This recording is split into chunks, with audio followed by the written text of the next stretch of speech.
The Beryl coronet. In the story, Holmes helps a successful banker recover a national treasure that was left in his care. Tamil as Sherlock Holmes, Damini as Dr. Watson, Tanishka as Sir George Burnwell, Anuradha as Mary Holder, Lakshmi Priya as Alexander Holder, Kamalashri as narrator. One morning, as Dr. Ramsden was looking out of the window, he saw a man running down the streets. The man stopped a few times, jumped, and continued running. It looked like he was a madman.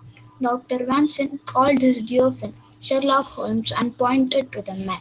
Holmes looked at him after a while. I think that man is coming to see us. Dr. Ramsden said. What, that madman? A few moments later, the man ran up the steps to the door and rang the bell.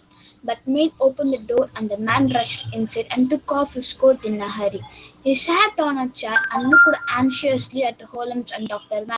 Then he said, I'm terribly sorry. My name is Alexander Holder. I am a partner in a bank at Threadneedle Street. When I'm told the police about my problem, they told me to visit you. It is a very strange problem. Holmes said, Mr. Holder, tell us your story and we will decide.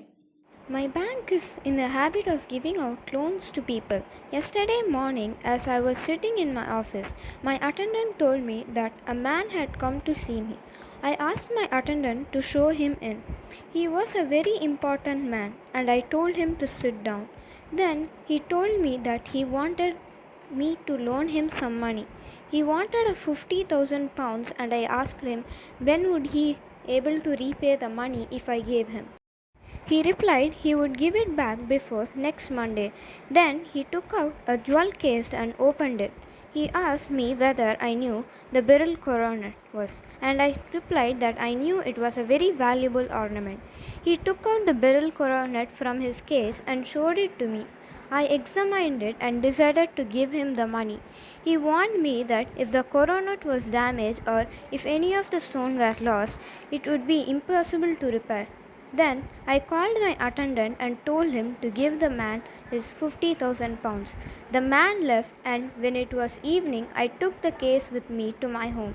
Two of my servants sleep outside the house, and three maids who sleep inside are trustworthy and have been with me for many years. The second maid joined service a few months ago. My wife died a long time ago, and my son Arthur lives with me.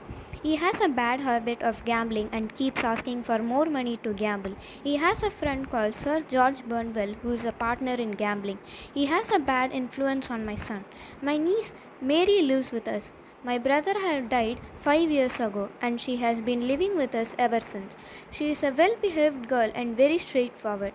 When I went home, I told Arthur and Mary about the coronet. I locked the coronet in the bureau in my room. My son joked that the bureau could be opened with any key. I went to my room and a little while later I came down to lock all the doors and windows. I saw Mary and she was locking the last window. She complained to me that the maid Lucy was secretly talking to one of her boyfriends. I said that I would take care of it in the morning and we will all went to bed. In the middle of the night, I heard some sound in my room, so I took a lamp and went to investigate. I was shocked when I saw my son Arthur at the bureau with its door open. He was dressed in his shirt and trousers and he held a coronet in his hand. I called him a thief and snatched the coronet from his hand. It was broken, or three of the beryl were missing. He said he hadn't stolen or broken the coronet, but I felt sure that he had. Coronet were damaged and I shouted at him. He still said he was innocent and asked me to let him go out of 5 minutes to fetch the broken piece. But I called the police and had him arrested. And now I have come to you. Please help me, Mr. Holmes. Help me find the missing piece. Holmes and Dr. Vanston had listened to his story patiently. Holmes' eyes were shut, and Dr. Vanston knew that he was thinking deeply. Then he got up and said, Mr. Holder, let us go immediately to your house. I will investigate your problem and try my best to find your jewel. So they all set off to Mr. Holder's house. As they entered the gate, Holmes took out his magnifying lens and started looking for footprints and clues. On one side of the house there were horse stables, and Holmes went into their direction. Dr. Wangson and Mr. Holder went inside the house where Mary, the nurse, was waiting. Holmes came in after a while and he asked Mary if she had heard anything the previous night. She said, "No, she hasn't." Did you lock all the windows yourself? Yes, I did. Were they all remained locked until today morning? Yes, Does the second maid Lucy have a lover? yes. When did you wake up in the night? After I heard my uncle shouting and accusing Arthur, Did the maid meet her lover last night? they met and spoke in whispers. So, you think the maid told her lover about the coronet? Yes, he probably came back later and steal it. Do you know the lover's name? I think it's Francis Prosper. He has a grocery shop. Does he have a wooden leg? Yes, he does. How did you know about his wooden leg? It's my job to know everything. Then Holmes went to Mr. Holder's room to examine the bureau. He looked at the bureau and asked Mr. Holder for the key. Taking the key, he opened the lock. It opened without a noise and he said, It is a noiseless lock.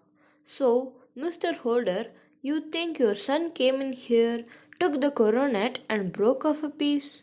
Mr. Holder nodded. Holmes asked for the coronet. The coronet was a magnificent gel. It had 36 brilliant stones, and one side was cracked and three of the stones were missing. Holmes once again took his magnifying lens out and examined the jewel and the bureau.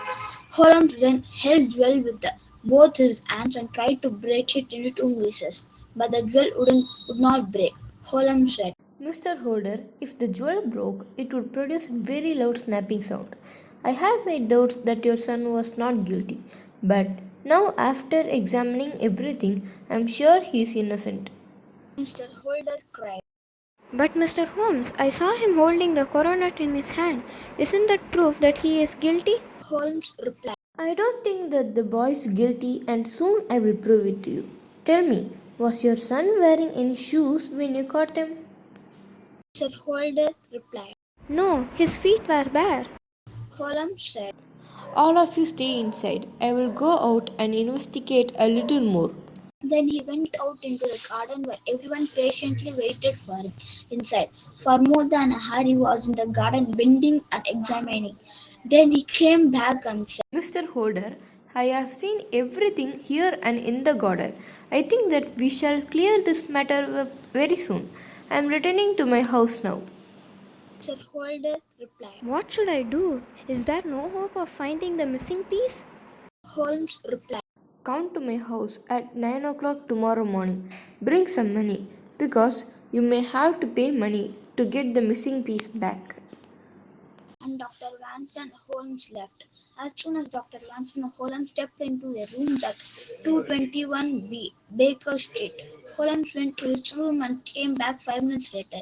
Disguised as a common man, he said, Watson, I am going out alone.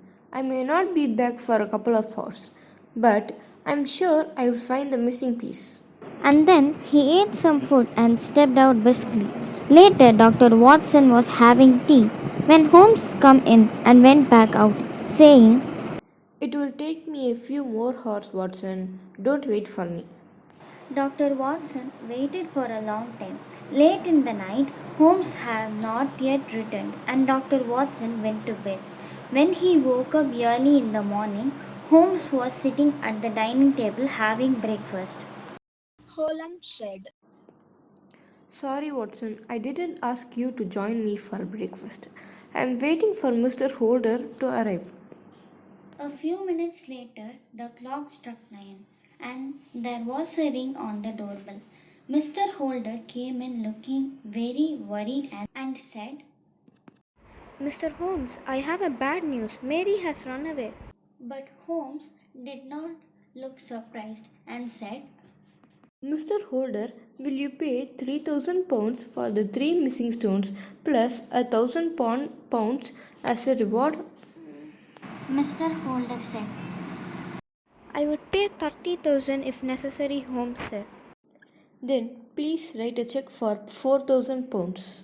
Taking the check, Holmes dropped something into Mr. Holder's hand.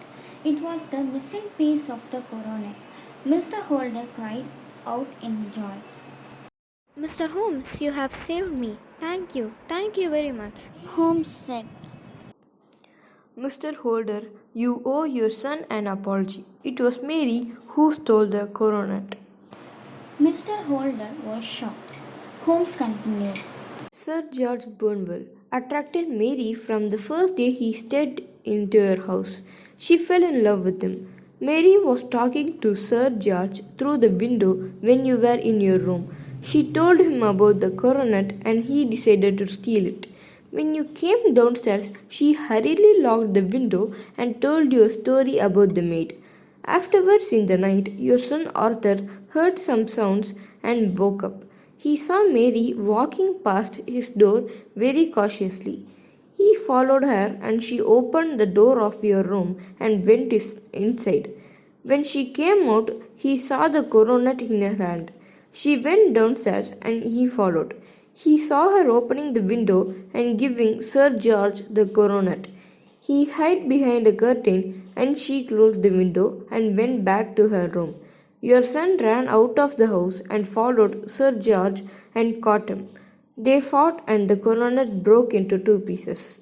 Sir George escaped and your son brought the coronet back and put it back in the bureau when you caught him. When you accused him, he did not tell you the truth because he loved Mary a lot.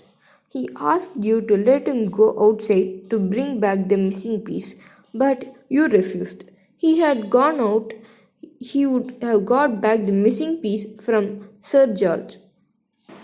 Holmes puffed at his pipe, looking at shocked Mr. Holder, and continued. I knew all this from the footprints outside your house. Yesterday, I went to Sir George's house, disguised, and asked him to give me the missing piece. He tried to attack me, but I put a gun to his head.